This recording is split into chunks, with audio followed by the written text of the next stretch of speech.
Los druidas eran uno de los grupos más importantes de la sociedad celta, que dominaba gran parte de Europa antes del surgimiento del Imperio Romano. Los druidas eran celtas de la clase culta o educada y eran magos, curanderos, filósofos, poetas, hasta abogados. Fueron fundamentales en la vida celta y muy importantes en la resistencia de los celtas a la expansión romana. Los druidas eran principalmente sacerdotes y era una casta particular en la sociedad celta. Eran miembros de una élite y eran quienes manejaban muchos de los asuntos. Tenían conocimientos esotéricos y practicaban rituales que permitían a las personas comunicarse con los dioses. Y esto es lo que nos lleva a compararlos con los chamanes, de los que ya hablamos en el pueblo Gokturk, que así se llaman específicamente, y que también tenemos el paralelismo con diferentes tribus. Las que más conocemos o las que más se conoce en el mundo son las americanas, sobre todo las de Sudamérica, pero esto existe en casi todas las culturas, solo que va cambiando el nombre. Así que podríamos comparar el culto druídico con una religión chamánica, porque se refiere a una religión natural, por llamarlo de alguna forma. Los sacerdotes celtas enseñaban que el mundo natural era un conducto hacia el mundo de los espíritus y los reinos de los dioses. Los celtas tenían una religión politeísta, o sea que adoraban muchos dioses y diosas, pero tenían muy presente esto de la naturaleza. Ellos afirmaban que muchos fenómenos naturales y muchos elementos naturales como los árboles, por ejemplo, y los manantiales, poseían poderes mágicos. Y se creía que los druidas podían usar estos poderes con rituales especiales. Los escritores griegos antiguos dejaron historias de druidas que realizaban ceremonias como cortar el muérdago de los robles sagrados en las noches de luna llena. Esto es algo que pasó a un montón de cuentos, incluso medievales, y que llegaron hasta nuestros días. Sobre todo en las sociedades nórdicas, esto del muérdago lo seguimos viendo para la fecha de lo que nosotros festejamos como la Navidad. También preparaban pociones, algo de lo que esta clase educada tenía un profundo conocimiento porque conocían muy bien las hierbas, y que incluso ayudaba a mujeres y hombres a ser más fértiles, por ejemplo. Y esto de las pócimas y de las pociones lo tenemos también muy presente incluso en los cómics como Asterix, en donde estaba la famosa pócima. O sea que de los druidas no llegó mucho, porque se propagó por diferentes cuentos, por la literatura, por la tradición oral también, llegó hasta los cómics, series, y es algo que está muy presente todavía en aquellas culturas que los tuvieron como antepasados, no en todas, pero sí en una gran mayoría, sobre todo cuanto más al norte se va de Europa, ¿no? Porque lamentablemente, por ejemplo, en Galicia sí se mantiene bastante también el tema de esta conexión con la naturaleza y ciertos rituales que todavía están presentes y ciertas creencias. En donde se perdió absolutamente es en lo que los romanos llamaron la Galia Cisalpina, que sería la región norte de lo que hoy es Italia. La zona de Lombardía, por ejemplo, hasta los Alpes, era la Galia Cisalpina. Una vez que se cruzaban los Alpes hacia el lado francés, se pasaba a la Galia Transalpina, que sí mantienen un poquito más, tampoco tanto. Los franceses también dejaron bastante de lado eso, salvo en la zona norte del país, pero en el sur también se perdió bastante. Producto obviamente de diferentes inmigraciones que llegaron con el tiempo, invasiones y demás. El norte se mantuvo un poco más resguardado, si bien tuvieron invasiones nórdicas, pero que al tener bastante que ver esas culturas, entonces pudieron fusionarse y mantener muchos rituales y muchas costumbres por la semejanza que tenían. En cambio, en otras zonas, como en esta parte de Lombardía, si bien fue conquistada por lombardos que eran vikingos, pero se perdió. Se perdió, incluso mucha gente ni siquiera sabe que sus antepasados o que quienes habitaron esa región antiguamente eran los celtas. Es como que esa parte se borró de la historia en esa región del mundo en particular, y podemos hacer muchas lucubraciones al respecto, ¿no? Y como Lombardía es un lugar donde se propagó un poco la nobleza negra proveniente de Venecia, entonces podemos pensar que por ese lado también hubo ahí como un borrón y cuenta nueva, y vaya uno a saber qué pasó ahí. Bueno, es el lugar donde surgieron los bancos, bueno, toda esta cosa de estado profundo que por algún motivo tapó lo que fue una antigüedad céltica. Bueno, siguiendo con los celtas, en todo su territorio, digamos, porque abarcó una gran parte de toda esa zona de Europa.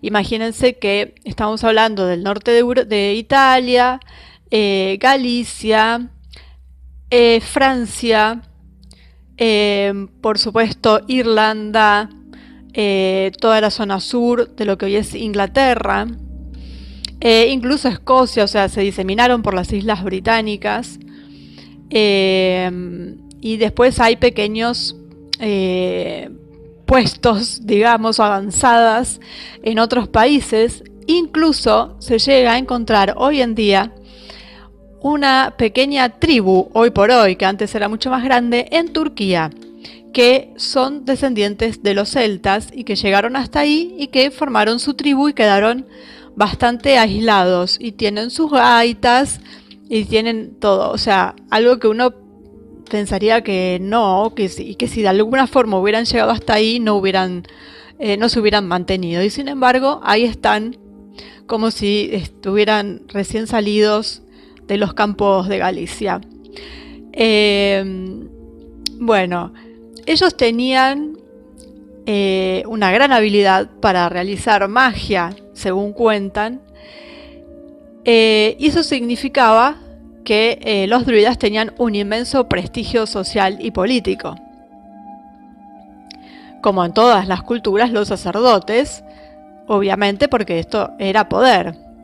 En las primeras crónicas irlandesas se registra que los druidas tenían la capacidad de cambiar el rumbo de una batalla, por ejemplo, y porque ellos podían curar a los guerreros y permitirles regresar al combate casi en un tiempo récord. Los druidas también eran bardos, o sea, poetas, y se creía que su poesía tenía cualidades mágicas, obviamente, y se creía que una de sus sátiras, por ejemplo, podía literalmente resultar en la muerte de la persona ridiculizada.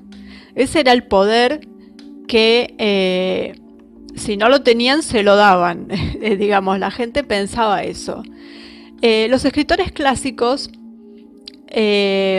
consideraban a los celtas en general como bárbaros, pueblos bárbaros, pero afirmaban que los druidas eran muy sofisticados y los estimaban como filósofos. La clase educada celta creía en la transmigración de las almas, es decir, creían en la doctrina de que el alma reencarnaba después de la muerte. Y se creía que los druidas podían ayudar al difunto a vivir de nuevo en el otro mundo celestial o reencarnarse en otro cuerpo. No hay algo que se pueda conectar con otras culturas, como para decir que lo tomaron de, por ejemplo, algo hindú. Simplemente apareció esta creencia dentro de de su dogma, por llamarlo de alguna forma, ¿no? O de su filosofía. Esta filosofía se basaba en la idea de ciclos eternos y por eso veneraban el solsticio y el equinoccio. Por ejemplo, también los sacerdotes creían que el número 3 era sagrado y que el cosmos estaba dividido en 3 partes. Y también tenían una trinidad de dioses. El símbolo de las 3 espirales interconectadas era un símbolo religioso muy importante para los celtas y muchas veces estaba grabado en sus monumentos. Y tenemos también el famoso Triskel. Así que todo se va encadenando. Ahora bien, con la llegada de los romanos, los druidas fueron de alguna forma condenados en los cuentos clásicos porque contaban en estos cuentos que ellos practicaban sacrificios humanos. Julio César, por ejemplo, en su obra de Belo Gálico, describe a los druidas como sacerdotes que sacrificaban humanos a los dioses. Y en un pasaje dice: druidas con túnicas blancas, con personas dispuestas sobre gigantes montones de paja. Estos hombres de paja estaban en llamas y los que estaban adentro murieron quemados. Esto se hizo para ganar el favor de los dioses. Eso es lo que cuenta Julio César. Más allá de lo que nos representa el hombre de paja y el tema de la ley natural, que fue lo primero que yo pensé cuando lo vi. Pero bueno, acá está hablando de otra cosa. Está hablando, o sea, les está endilgando de alguna forma sacrificios humanos. Que la verdad no sabemos si los realizaban o no.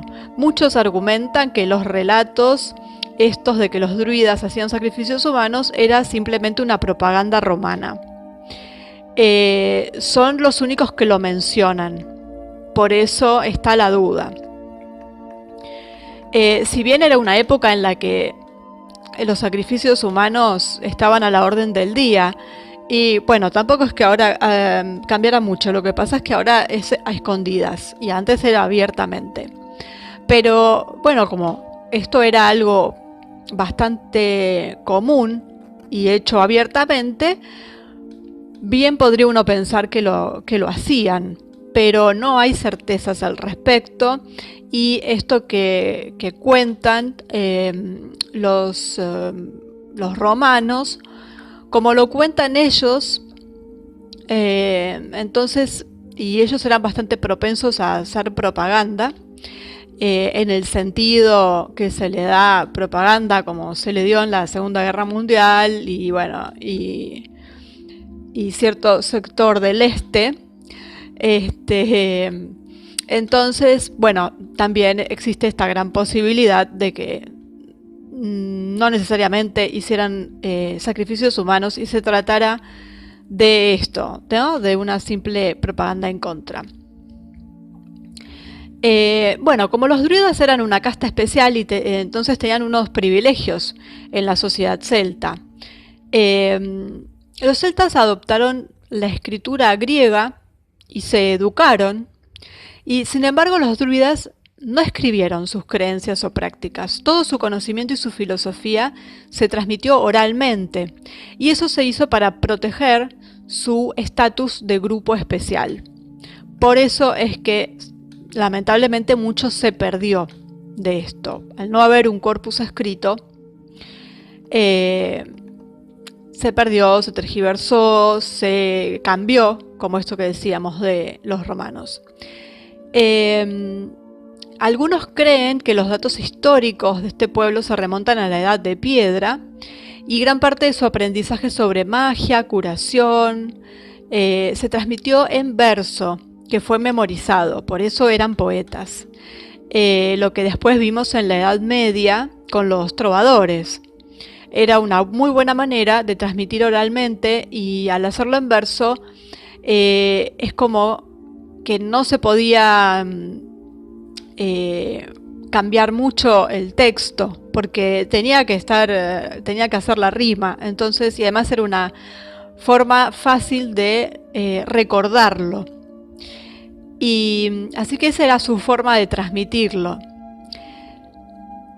Algunos druidas se especializaron y se enfocaron en la magia o eran poetas viajeros y justamente llevaban su conocimiento en estas poesías.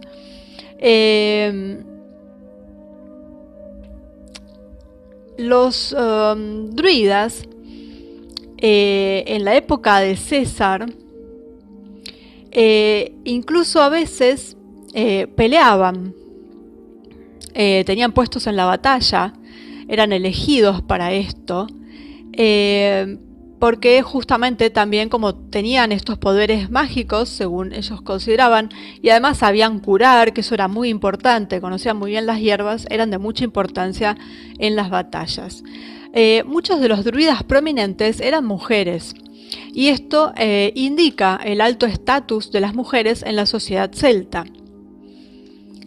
De hecho, también como curiosidad, digamos, fueron las primeras mujeres en usar pantalones, porque los druidas eran los que, digamos, empezaron la moda en Europa de usar unas especies de pantaloncitos que también los usaban las mujeres, no había distinción, podían usarlo, o sea, podían usar ambos sexos las dos cosas, ¿no? Unas especies de togas o estos pantalones. Entonces siempre se dice que de ahí es de donde surgen las primeras mujeres que pudieron calzar pantalones.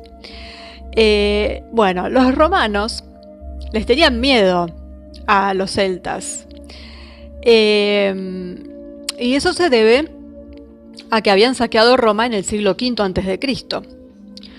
Durante la campaña de Julio César en Galia, destruyó muchos santuarios druídicos y trató de reducir la influencia que tenían, porque él, como otros romanos, sabía que estaban entre los más decididos a resistir un gobierno romano. Después de la conquista de la Galia, los druidas fueron considerados como forajidos y sus ritos fueron prohibidos. Durante la invasión romana de Gran Bretaña, los druidas estuvieron a la vanguardia de la oposición a las legiones, y se sabe que a menudo eran consejeros de los gobernantes y jefes celtas locales. Los druidas protagonizaron un acto desesperado en la isla galesa de Anglesey en las etapas finales de la conquista romana de Gran Bretaña. Y fíjense por eso el miedo que les tenían, que normalmente los romanos, cuando tomaban los lugares, les dejaban la libertad de culto a los pueblos sometidos y dejaban que siguieran con sus costumbres, con sus ritos, porque no interferían en lo que ellos querían hacer. Pero sin embargo, sí lucharon contra los druidas y les prohibieron hacer sus rituales, porque realmente sabían que la oposición que ellos podían llegar a forjar era peligrosa. Después de la conquista de Gran Bretaña por las legiones romanas, los druidas fueron proscriptos, al igual que en Galia, en lo que es el territorio de Francia hoy en día. Pasaron a la clandestinidad y continuaron practicando muchos aspectos de su culto. En Irlanda, los druidas continuaron practicando su antigua religión y siguieron siendo la clase educada. Sin embargo, la llegada del cristianismo fue lo que realmente llevó al final del culto a los druidas también en Irlanda. Sí, por supuesto, siempre quedan pequeños grupos que mantienen esa tradición y por eso llegaron hasta nuestros días incompletos, ¿no? O sea, no con toda la sabiduría que tenían en ese momento, pero sí hay pequeños grupos y bueno, ahora hay todo un neodruidismo que habría que ver, yo no, la verdad que no lo estudié mucho, pero habría que ver cuánto de real toman, ¿no es cierto? La intención quizás sea buena, pero hay que ver cuánto es el conocimiento que realmente tienen, más allá de querer realizar una especie de recreacionismo histórico. Hasta ahí está perfecto, el recreacionismo histórico está muy de moda y está muy bien porque revive un poco a estos pueblos y los hace conocer por las nuevas generaciones, que si no, la verdad es que tendrían muy poco conocimiento sobre ellas porque no se explica nada, no se enseña mucho. en términos generales, ¿no? Ahora, lo que tiene que ver con una especie de religión o prácticas religiosas, no sé cuánto conocimiento es lo que pudieron sacar o volver a obtener de estos druidas antiguos. Muchas veces usan digamos que esta fisonomía, por decirlo de alguna forma, se visten de druidas y demás, pero después las prácticas que realizan son prácticas que han sacado de otro lado. No lo sé porque realmente no conozco lo que es el neodruidismo, pero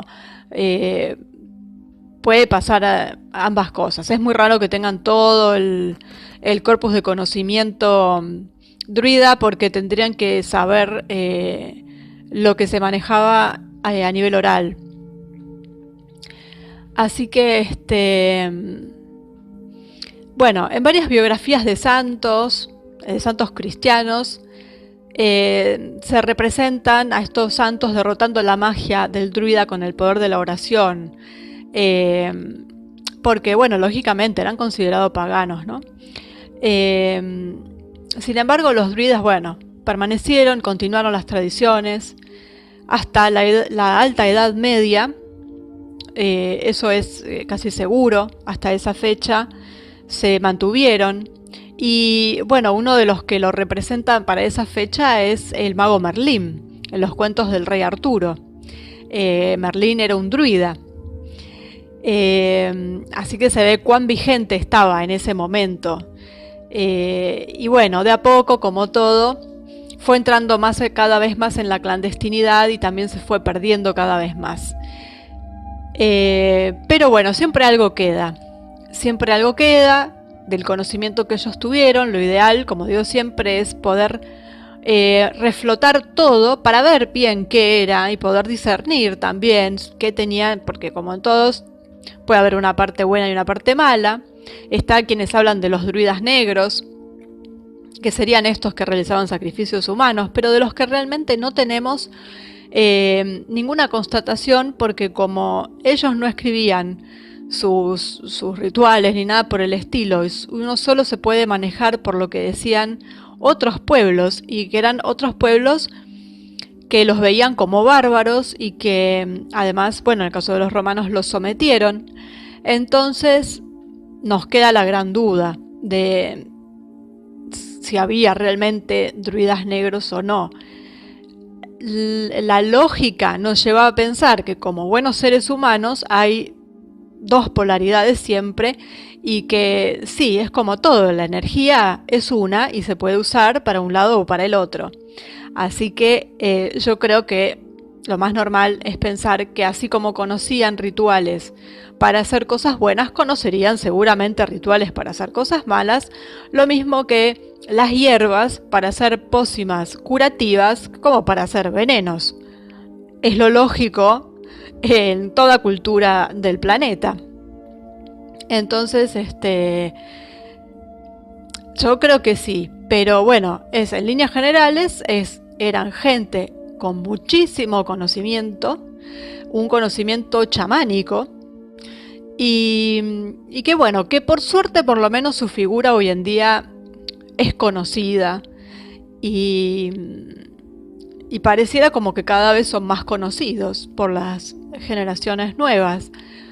Así que bueno, ahí estamos con los druidas, que es un punto más en el mapa, y que bueno, no nos puede dejar de venir a la mente un montón de cuentos, esta imagen de Asterix con su pócima, y bueno, donde abundan los relatos de druidas también, ¿no? Y que son en este punto simpáticos. Y bueno, están bastante, si uno empieza a pensar, están bastante inmiscuidos en lo que es la cultura occidental, ¿no? En muchas costumbres, como la del muérdago, que si bien eso no tiene en los países latinos, y latinos digo no solamente por lo que es Latinoamérica, sino porque los países de habla de idiomas provenientes del latín son latinos. ahí no prendió, salvo ahora por las películas que nos vienen importadas desde los anglosajones, pero que sí, en el mundo anglosajón, si bien no son celtas, son anglosajones, pero tomaron de los celtas estas costumbres del muérdago y otras más. Y, y bueno, estas leyendas de las pócimas y todo eso, que son bien del norte. Y no nos olvidemos de Galicia, porque uno siempre piensa en el norte, pero en Galicia está muy vivo todo eso. Incluso, bueno, esto del Halloween, que también viene de ahí, con la calabaza. Esa calabaza que se identifica también como una tradición anglosajona, pero también está en la Galicia más interna, digamos. Eso es una tradición que proviene de los celtas. Y lo que pasa es que, claro, como la mayor parte del territorio está al norte de Europa, entonces, y nada, y las películas, que es por a través de lo que siempre empieza a meterse toda este tipo de conocimientos o de costumbres o demás, vienen de zonas sajonas, nos olvidamos de Galicia. Y bueno, esto en Galicia está muy vivo. Y los que andan por ahí saben, sobre todo gente de campo y demás lo sabe. Y bueno, no todo es anglosajón. Ellos también ellos son celtas. Y en el único lugar que fue celta y se olvidaron fue en el norte de Italia, en lo que fue Lombardía. Pero después fue una cultura que dejó una huella.